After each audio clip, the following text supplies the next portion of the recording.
안녕하세요. 저는 2025학년도 임용 부산지역 초수 합격자입니다. 1차는 컷보다 0.67점 정도 높게 받았고 2차는 전체 컷에서 1점 높게 받아서 감사하게도 최종 합격을 하게 되었습니다. 공부 기간은 대학교 2학년 여름방학부터 약 2년에서 2년 반 정도 공부를 했었습니다.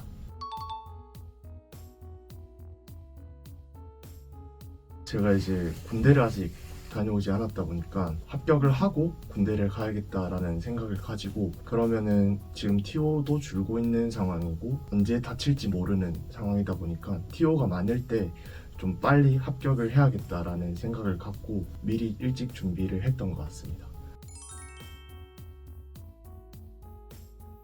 제가 공부는 2학년 여름방학 때부터 시작을 했지만 3학년 때부터 강의를 들을 계획이 있었기 때문에 그때 사실 모든 강사분들의 샘플 강의를 사실 다 들어봤습니다. 다 들어봤을 때 김영규 교수님이 사실 제일 좀 열정적이고 지루하지 않고 같이 파이팅 있게 하는 강의에 대한 전달력, 강의력도 되게 좋았고, 일단 3학년 때 한번 들어보자 라는 생각으로 교과교육학이랑 교과내용학 이론에 대한 강의만 수강을 했었습니다. 그리고 수강을 했을 때 굳이 다른 강사분 선택을 안 하고 4학년 때 1년 패키지로 김영규 강사님을 계속 들어도 되겠다 라는 확신을 갖고 선택을 하게 되었고요. 그리고 어떻게 보면 되게 러닝메이트잖아요. 이 1년과 1년 반, 2년이라는 긴 시간 동안 러닝메이트를 선택하는 거라고 생각을 할 수 있는데, 내가 지치더라도 이 강사분이랑 함께라면은 좀 파이팅 있고 열정적이게 계속 나아갈 수 있겠다라는 생각이 들어서 선택을 하게 되었습니다.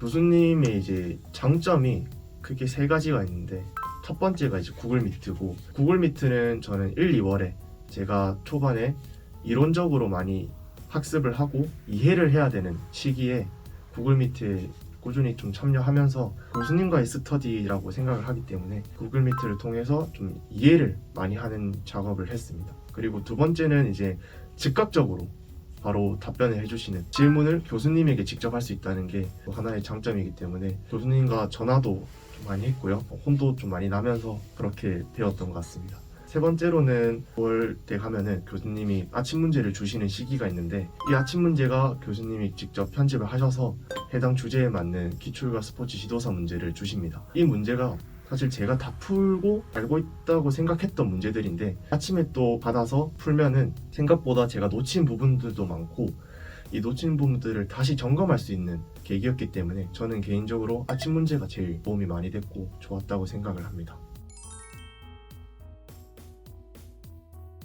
학습 방법에 대한 얘기를 먼저 드리자면, 각자의 상황과 각자에게 맞는 공부 방법이 다르기 때문에 이 영상을 포함해서 합격 수기를 읽으실 때 무조건적으로 따라가기보다는 한 사람의 경험 정도로, 참고와 추천 정도로 먼저 여겨주시면 좋겠다는 말씀을 드립니다. 저는 2학년 여름방학 때부터 시작을 했는데, 그때는 사실 강의 없이 단순히 원전으로 역학, 생리학, 체육 측정평가, 그리고 운동제어 이렇게 4가지를 공부를 했고요. 그렇기 때문에 정말 많이 어렵게 느껴졌습니다. 교수님의 학원 교재 그런 기본서로 강의를 들으면서 본 게 아니라 대학 원서로 먼저 시작을 했기 때문에 되게 많이 어렵게 느껴졌고요. 그래서 이 공부 방법은 조금 비추천드립니다. 먼저 원전으로 시작하는 거는 되게 어렵게 느껴지고 나중에 내가 어느 정도 이해가 됐을 때도 뒤죽박죽 섞이는 느낌이 들었어서 제가 했던 공부 방법이지만 이 공부 방법은 조금 비추천드립니다. 그리고 3학년 때 이제 김영규 교수님 교과내용학, 교과교육학 강의를 듣고 1년 내내 회독을 하는 작업을 했고요. 5월에 교육봉사를 하고 여름방학 때 졸업해야 되는 졸업영어라든지 임용을 치기 위해 필요한 한국사 검정시험이라든지 그런 부분들을 해결을 했었는데, 다시 돌이켜봤을 때도 이러한 졸업과 임용을 위해 필요한 조건들을 1, 2학년 때 시간이 여유로우실 때 미리 해두시면 3, 4학년 때 훨씬 여유롭게 공부를 하실 수 있을 거라고 생각이 됩니다. 3학년 1년 동안은 순 공부 시간으로 한 하루에 6시간 정도 공부를 했던 것 같습니다. 4학년 때는 1년 동안 이제 패키지를 들으면서 교수님을 따라간다 라는 생각으로 준비를 했었고요. 하루에 8시간 정도 공부를 했습니다. 일주일에 하루는 무조건 쉬면서 컨디션을 조절을 했습니다. 이제 월별로 공부 방법을 말씀드리자면 1, 2월에 동기가 가장 높을 때라서 이때 좀 많이 달려드는 것도 하나의 방법이라고 생각이 됩니다. 그리고 개인적으로는 우리가 전공도 해야 되지만 교육학도 같이 해야 되기 때문에 1, 2월에 교육학의 50%에서 60% 정도 시간 투자를 많이 해서 미리 뼈대를 좀 잡아두시면은 나중에 3월 이후로 갔을 때 교육학은 20%에서 30% 정도만 하고 전공에 투자를 많이 하는 것이 저는 조금 효율적이라고 생각을 합니다. 이제 3, 4월에는 개강을 하면서 날씨가 풀리면서 정신도 같이 풀립니다. 그렇기 때문에 루틴을 좀 잘 잡아두는 것이 필요하다고 생각을 하는데요. 학교 수업이 마치고 도서관이나 자기가 공부하는 독서실에 바로 가서 공부를 하는 그런 습관들을 잘 만들어 두시는 것이 좋다고 생각을 합니다. 일주일에 하루 쉰다고 한다면 하루 쉬는 날에 벚꽃을 보러 가거나 놀러를 가거나 하면서 리프레시를 하는 것이 좋다고 생각을 하고, 만약에 그런 쉬는 날이 아니라 갑작스럽게 내가 오늘 하루 쉬어야겠다, 아니면 뭐 PC방을 가서 내가 오늘 놀겠다 하는 순간이 든다면 좀 자제를 하시는 게 좋은 것 같습니다. 자제를 하지 못하고 한 번 루틴이 망가지면은 서서히 무너지면서 돌이킬 수 없기 때문에 3, 4월에 많이 풀리는 시기에는 루틴을 꼭 잘 지키는 것도 하나의 핵심 요소인 것 같습니다. 5월에는 교생을 나가기 때문에 시간도 많이 부족하지만 사실 시간보다 체력적으로 많이 힘들어서 공부를 저는 잘 못했습니다. 그럼에도 이제 학교 내 점심시간이나 아니면 수업에 들어가지 않는 틈새 시간들을 활용해서 하루에 그래도 4시간 정도는 꼭 공부를 하려고 했었고요. 주말에 보통 공부를 많이 하라고 하는데 주말에 사실 쉬지 않으면 재충전이 잘 되지 않아서 주말에도 5시간 정도만 꾸준히 하면서 일주일에 하루를 쉬지 않고 꾸준히 4시간에서 5시간 정도 공부를 하면서 잊어버리지 않는다라는 개념으로 꾸준히 하셨으면 좋겠습니다. 그리고 7, 8월에는 사실 가장 중요한 시기이기도 하고 학부생들은 공부를 가장 많이 할 수 있는 시기이기도 합니다. 저는 이때 슬럼프가 왔었는데요. 사실 공부를 많이 할 수 있는 시기다 보니까 원래 하던 양에서 한두 시간 억지로 늘리려고 하다 보니까 슬럼프가 와서 이제 어떤 문제를 봤을 때 내가 맞추면은 남들이 다 맞추는 문제 같고, 내가 틀리면은 남들은 다 맞추는데 내가 틀려서 뒤처지는 기분이 들기도 하고, 어떤 한 주제를 봤을 때 되게 공부할 것이 엄청 많아 보인다라는 느낌을 많이 받았습니다. 김영 교수님 말씀대로 기출만 맞추면은 합격한다라는 자신감이 있었는데 그 자신감이 조금 무너지는 시기였던 것 같기도 합니다. 그렇기 때문에 슬럼프가 혹시 오시게 된다면 억지로 공부를 하려고 하기보다는 일주일에서 2주일 정도 충분히 재충전의 시간을 갖고 다시 서서히 공부량을 늘려나가는 것이 좋다고 생각을 합니다. 9월에서 11월에는 실전 모의고사가 있는 달이기도 한데요. 이때는 일주일에 하루 쉬는 거 없이 매일 공부를 했었습니다. 공부가 잘 안 되는 시기이기도 하지만 제일 많이 해야 되는 시기이기도 하기 때문에 끝까지 달리시되 몸 관리는 정말 잘 하셔야 됩니다. 하나 아프면은 정말 크게 지장이 오는 시기이기 때문에 컨디션을 잘 조절하시면서 김영 교수님이 항상 말씀하시는 잘 공부하는 것처럼 잘 쉬어야 된다 라는 말이 진짜 중요한 것 같습니다. 잘 쉬셔야 되고 휴식이 끝나면은 정말 끝까지 마지막이라는 생각을 갖고 임용 보시는 최종 날짜까지 끝까지 달리셨으면 좋겠습니다.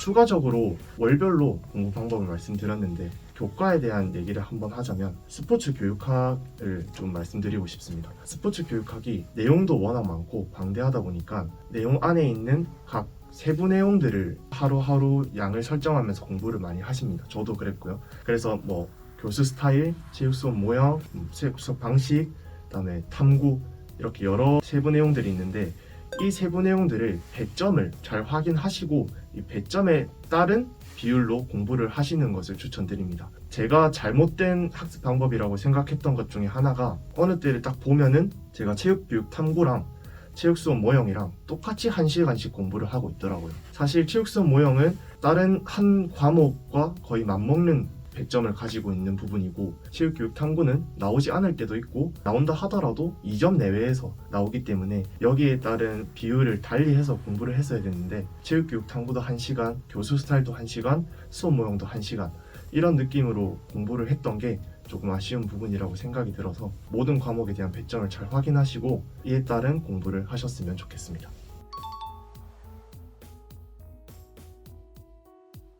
사실 제가 했던 공부 방법이 백지 인출을 좀 많이 하려고 했었기 때문에 제가 어떤 주제를 정하고 이 주제에 대해서 간략하게 대주제만 백지에 써놓고 그 대주제에 맞는 세부 내용들을 쭉 적어보는 작업들을 많이 해서 서술로 적는 데는 크게 어려움이 없었던 것 같습니다. 다만 이제 단점은 백지 인출로 이론을 통암기를 하다 보니까 문제를 봤을 때 처음 문제에 접근을 하는데 어려움이 있어서 백지 인출을 하시는 분은 하시되 문제도 충분히 많이 푸셔야 된다는 점을 좀 강조드리고 싶습니다. 이론을 통암기 한다고 해서 문제를 잘 푸는 것은 아니기 때문에 또 문제만 많이 푼다고 해서 실제 임용에서 문제를 받았을 때 내가 놓친 이론 그리고 파트들이 충분히 생길 수 있기 때문에 암기와 그리고 암기 전에 이해가 선행되어야 하고 암기와 문제풀이도 동시에 가장 중요하다고 말씀을 드리고 싶습니다.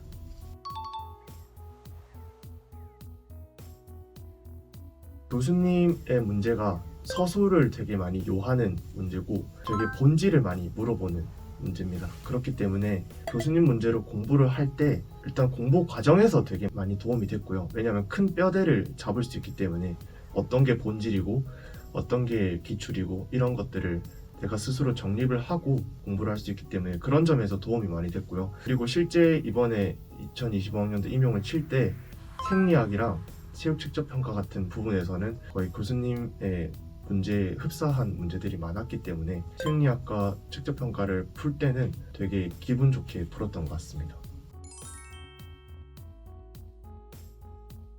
아무래도 공부 방법을 처음 얘기할 때 가장 많이 듣는 질문이 단권화를 해야 되냐 말아야 되냐 그리고 스터디를 해야 되냐 말아야 되냐를 가장 많이 듣는데 저는 일단 답변부터 먼저 드리자면 단권화는 만들었고요.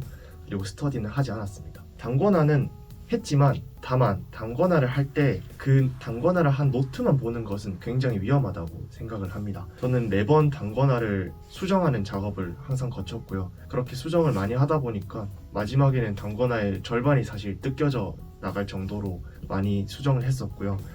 그리고 단권화는 내가 그날 공부해야 할 파트를 정하고 미리 약간 상기시킨다는 개념으로 그리고 내가 공부하는 장소가 아닌 다른 장소에 가서 공부를 해야 될 상황이 놓였을 때 간소하게 단권화만 가지고 가서 공부를 할 수 있는 그런 매개체지 단권화를 했다 하더라도 그 하나만 보는 것은 조금 추천하지 않습니다. 저도 공부를 할 때 단권화를 먼저 피고 그리고 강론서, 기본서를 항상 옆에다 두고 주 메인은 기본서와 강론서로 공부를 했기 때문에 단권화는 자기가 재구성하면서 이해를 한다는 그런 도구로 쓰셨으면 좋겠습니다. 그리고 스터디는 하지 않았습니다. 스터디는 임용을 첫 시작할 때는 다들 스터디를 하고 계시더라고요. 그래서 당연히 해야 한다는 것으로 생각을 하고 스터디를 시작을 했는데 하다 보니까 혼자 공부하는 것이 조금 더 효율적이라고 생각이 들었고 그리고 크게 스터디의 장점을 체감하지 못해서 저는 4학년 때는 1년 동안은 스터디를 하지 않고 혼자 공부를 했습니다. 그래서 자율적으로 본인의 성향과 공부 방법에 맞게 스터디 선택을 하셨으면 좋겠습니다. 그리고 기출 분석에 대한 얘기로 넘어가자면 기출 분석은 사실 대부분 다 중요하다는 것을 알고 계실 겁니다. 정말 바이블이고 기출이 핵심이라는 것을 알고 계실 텐데 기출을 풀다 보면은 내가 천지를 조금만 읽어도 답이 다 기억이 납니다. 기출은 계속 보는 것이기 때문에 답이 기억날 수밖에 없는데 그때 내가 기출을 다 안다고 착각하는 것이 굉장히 위험합니다. 기출을 회독할 때마다 새로운 관점으로 또 문제가 보이고 여기서 어떤 문제가 나오겠다라는 것이 계속 다시 보이기 때문에 저도 7, 8월쯤에 기출을 볼 때 이 정도면 내가 기출 분석 완벽히 다 했다 라고 생각했던 적도 있습니다. 근데 그런 시기가 굉장히 좀 위험하고 시험이 들어가기 전까지 기출은 계속 보시는 것이 저는 좋다고 생각을 합니다. 그리고 기출과 더불어서 스포츠 지도사 2급, 1급 그리고 건강운동관리사까지 이 세 개는 교수님이 그 해당 연도에 문제를 주시고 또 풀이도 해주시는데 저는 그 해당 연도와 더불어서 그 전년도까지 총 2개년의 스포츠 지도사와 건강운동관리사의 기출은 꼭 같이 보셨으면 좋겠습니다. 그리고 개인적으로 제가 최종 합격 발표 전에 고민을 했던 부분이 있는데 제가 재수를 하게 된다면 다시 어떻게 공부 방법을 수정을 할까라고 생각을 했을 때 실전 모의고사는 꼭 직접 올라가서 쳐봐야겠다라고 생각이 들었습니다. 그래서 혹시나 실전 모의고사를 쳐볼 계획이 없으시거나 계속 자기가 있는 독서실 도서관에서 끝까지 9월에서 11월을 보낼 계획이 있으신 분은 여건이 되신다면 적어도 3번은 노량진에서 직접 모의고사를 치면서 경험을 해보셨으면 좋겠고, 저처럼 이제 부산 지역이라서 너무 멀어서 지리적으로도 여건이 안 되시는 분도 그래도 한 번 시간을 들여서 모의고사를 경험을 해보시는 것을 추천드립니다. 사실 실전 모의고사를 개인적으로 치고 실제 임용을 봤을 때 분위기가 좀 많이 달라서 심리적인 압박감이 좀 많이 달랐습니다. 그래서 정말 한 번도 틀리지 않았던 스포츠 사회학에서 스포츠 매체의 특성에 대한 개념을 그때 틀리고 왔거든요. 근데 이게 정말 기억이 안 납니다. 스트레스도 스트레스인데 정신적으로 시험 시간에 대한 압박을 받다 보니까 순간적으로 머리가 하얘져서 개념이 기억이 안 났던 적이 있습니다. 그래서 그 실전 모의고사에서 시험장 분위기를 충분히 체감하고 체득하고 가시는 것이 실제 임용 때 큰 무리 없이 문제를 풀어나가실 수 있는 좋은 키포인트가 되지 않을까 생각을 합니다. 그리고 하나 더 말씀드리고 싶은 것은 모의고사 점수가 잘 나온다고 절대 안주하지 않으셨으면 좋겠습니다. 저도 사실 10월쯤에 모의고사 점수가 잘 나오고 등수도 잘 나왔었거든요. 그래서 이 정도면 합격하겠다 라고 생각을 했는데 막상 점수를 받았을 때 목표는 컷보다 4점 높게, 컷보다 7점 높게 받는 고득점이 목표였고, 모의고사 점수도 실제로 그 정도 나왔던 것 같습니다. 근데 실제 점수는 딱 컷이었고 거의. 그렇기 때문에 내가 모의고사 점수가 잘 나온다고 조금 안주하지 말고 잘 나올수록 더 적극적으로 열심히 내가 놓치지 않는 부분을 다시 검토하면서 공부를 하셨으면 좋겠습니다.